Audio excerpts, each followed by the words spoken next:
कि 21 ब्रह्मांडों में कोई भी प्राणी स्थायी नहीं है, अमर नहीं है। ये खुद भी अमर नहीं है, स्वयं भी अमर नहीं है। इसका भी नाश होता है, मृत्यु होती है। दुर्गा भी अमर नहीं है और ब्रह्मा विष्णु महेश भी अमर नहीं है। और आप और हमारी तो स्थिति सबके सामने है। अब यहाँ क्या बताया है कि एक उदाहरण दिया परमेश्वर कबीर देव ने, कबीर जी ने। उस परमेश्वर ने स्वयं आकर के यहाँ काल के जाल को हमें समझाया है। वो परमात्मा बहुत दयालु है, स्वयं ही दया करता है और अपने उस निर्मल लोक को छोड़कर यहाँ इस गंदे लोक में आता है, हमारे लिए आता है। क्योंकि हम सभी आत्मा, चाहे आज कोई हिंदू बना है, सिख बना है, मुसलमान बना है, ईसाई बना है, या कोई चींटी बना है, हाथी बना है, कीड़ी मकोड़ा बना है, या कोई किसी भी योनि में कोई पशु पक्षी बना है, या कोई पौधा पेड़ बना है, ये सभी आत्मा उस कबीर देव भगवान की हैं, कबीर प्रभु की हैं, परम अक्षर ब्रह्म की हैं हम सभी आत्माएं। और अपने का दुख अपने को ही होता है। पुण्यात्माओं, यदि ये भगवान जिसके लोक में हम रह रहे ये भगवान हो तो हमने गधे बनावे, गधी बनावे।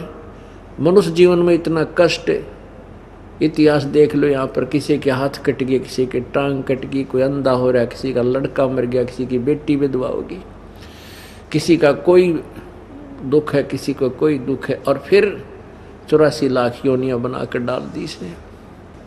पुण्यात्माओं, ये भगवान जैसा लगता है परंतु भगवान नहीं है।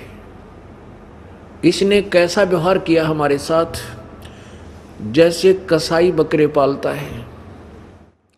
कसाई का स्वार्थ निहित होता है उसमें, लेकिन वो अबोध बकरे और बकरियां वो नहीं समझ सकते उसके गहरे जाल को, उनमें इतनी बुद्धि नहीं है।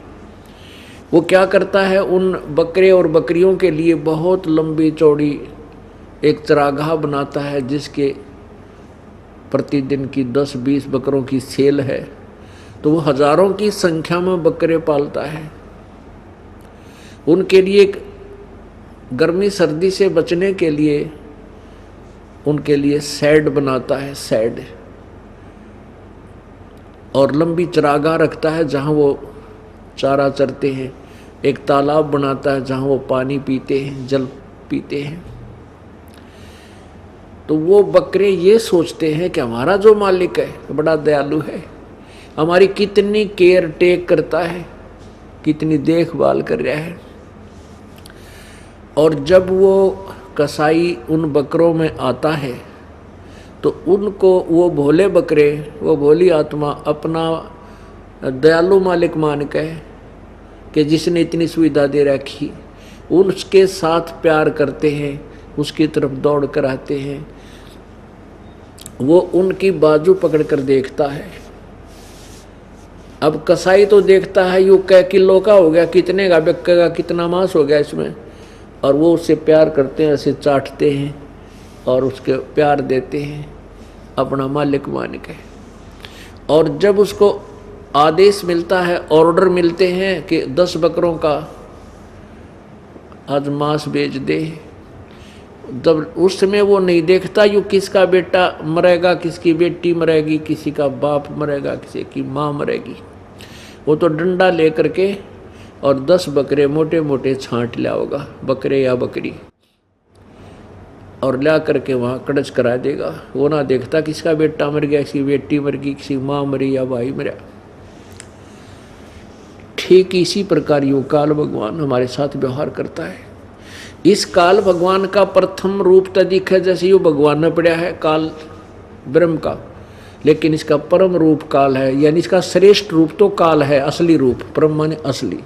अब इस काल के जाल को ना ब्रह्मा जी समझ सके, ना विष्णु जी, ना शिव जी, और अन्य देवता ऋषियों का तो जिक्र कहाँ है वो समझ सके इसको।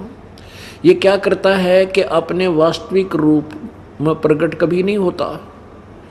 जो इसका वास्तविक विकराल रूप है, ओछा माथा, लंबे दांत, और जैसे गीता जी का ज्ञान देते समय इतना अपना वो स्वरूप दिखाया था, जो अर्जुन जैसे योद्धा कांप गए उसके रूप ने देख कर। ये उसका वास्तविक रूप है। ये इसको छुपा भी सकता है, 1000 भुजाओं तक ये बना दिखा भी सकता है। जैसे मोर अपने चंदों को इकट्ठे कर लेता है और फैलाता है, जब चारों तरफ घुमा करके बहुत विस्तृत कर लेता है, ऐसी इसके पास सिद्धि है। यही विष्णु रूप और यही ब्रह्मा रूप, यही शंकर रूप, शिव रूप धारण कर लेता है भ्रमित करने के लिए, और अपने सभी कार्य को ये ऐसे कराता है। तो विष्णु पुराण के अंदर एक प्रमाण है कि विष्णु भगवान का, क्योंकि विष्णु पुराण में इस काल रूपी ब्रह्म का अर्थात महाविष्णु, इसका भी विवरण है और इसके पुत्र सतगुण विष्णु का भी विवरण है, उसकी भी लीलाएं हैं। अब देखिएगा श्री विष्णु पुराण, जिससे सिद्ध होगा कि इसका प्रथम रूप तो भगवान है। अब भगवान कैसे है? जैसे कितना सुंदर पृथ्वी दे रखी, पृथ्वी में शीतल जल, मीठा जल और बाग बगीचे, काजू किस्मत, सेब संतरे, और कितनी सुंदर हवा बह रही है, कितने अच्छे बाग बगीचे हैं, यहाँ कितना अच्छा व्यवस्था कर रखी है। तो ये देखें तो बहुत अच्छा हुआ, तो भगवान ने पड़ा है, ये तो परमात्मा ही है। और फिर देखें, सुनते हैं, अखबारों में पढ़ते हैं, समाचार पत्रों में, समाचारों में देखते हैं, या वैसे एक आंखों देखे दृश्य हमने देखे हैं। एक एक्सीडेंट में एक परिवार के 4-4, 5-5 सदस्य मृत्यु को प्राप्त हो जाते एक ही सेकंड में। वो क्या? फिर कहाँ गए भगवान की दयालुता? हाहाकार मचा हुआ है। तो ऐसे देखें, पहले देखें तो भगवान है, फिर जब ये ऐसे जुल्म सितम हमारे ऊपर डैवे, फिर ये भगवान दिखाई नहीं देता है। अब हमारी आँखों का ऑपरेशन हो गया, मोतियाबिंद हट गया, अज्ञान रूपी हमारी ज्ञान की आँखियाँ बन गई। अब हमें स्पष्ट दिखाई देता है कि ये लोग ठीक नहीं, यहाँ का भगवान दयालु नहीं। हम सतलोक से आए हैं, सचखंड से आए हैं, वहाँ पर ऐसी ही सृष्टि है। अभी तक जितने भी पंथ संत जो सचखंड का ठेका ले रहे थे, विशेषकर ये राधा स्वामी और धन धन सतगुरु वाले, इनने तो सतलोक को अपने जो है ना ऋण रख रखा, गहने ले रखा, अब जानो ये पहुँचेंगे वहाँ, कोई जावे को नहीं। अब इनको कह का पता नहीं सचखंड के बारे में, और उस विधि का पता नहीं जिससे परमात्मा उस सतलोक में जाया जाता है, भगवान के दरबार में। और वहाँ क्या है ये बताते हैं, सचखंड में, सतलोक में तो प्रकाश ही प्रकाश है, प्रकाश ही प्रकाश है, भगवान वहाँ है नहीं, वो निराकार है। और आत्मा परमात्मा में ऐसे मिल जाती है जैसे बूंद समुद्र में। बताओ, अगर ईसाई भगवान है, वहाँ कुछ भी नहीं है, फिर हम क्या करेंगे वहाँ जाके? अगर उसमें मिलना है तो समुद्र में डूब कर मरने वाली बात होगी, कौन मरेगा जाके? ऐसा नहीं है, वहाँ पर भगवान है हमारा, एक सुंदर गुमज में विराजमान है वहाँ पर ऊपर सतलोक में। और वहाँ ऐसी सृष्टि है, वहाँ कभी वृद्ध नहीं होता प्राणी, सदा युवा रहता है, मरता नहीं। फिर एक बार जन्म होता है, फिर वो कभी मृत्यु को प्राप्त नहीं होता, सदा युवा शरीर रहता, वृद्ध नहीं होते वहाँ पर। और किसी चीज़ का अभाव नहीं, कोई राग नहीं, कोई दोष नहीं, कोई भाई बंटवारा नहीं, सदाबहार फलदार वृक्ष, वहाँ अमृत आहार है खाने को, वहाँ किसी प्रकार का कोई द्वेष नहीं। हम वहाँ रहेंगे, वहाँ जाने के लिए हमने अब यहाँ तैयारी करनी है। अब जैसे बच्चे जिस भी ट्रेनिंग को करेंगे उसको उसी नौकरी मिलेगी, जैसी पढ़ाई पढ़ेंगे उसको वहीं उसी प्रकार का आगे व्यवसाय मिलेगा, नौकरी मिलेगी। तो हम उस सचखंड सतलोक जाने वाली पढ़ाई पढ़ रहे हैं। अब हम उस सतलोक चले जाएंगे और फिर लौट के संसार में कभी नहीं आएंगे। इसे गंदे लोक में कौन झांका भी कौन नहीं। तो यहाँ का ये भगवान, जो यहाँ का भगवान है, ये 21 ब्रह्मांड का मालिक ब्रह्म है, जो ब्रह्मा विष्णु महेश का ये पिता है, और दुर्गा इसकी पत्नी है, जो ब्रह्मा विष्णु महेश की माता है।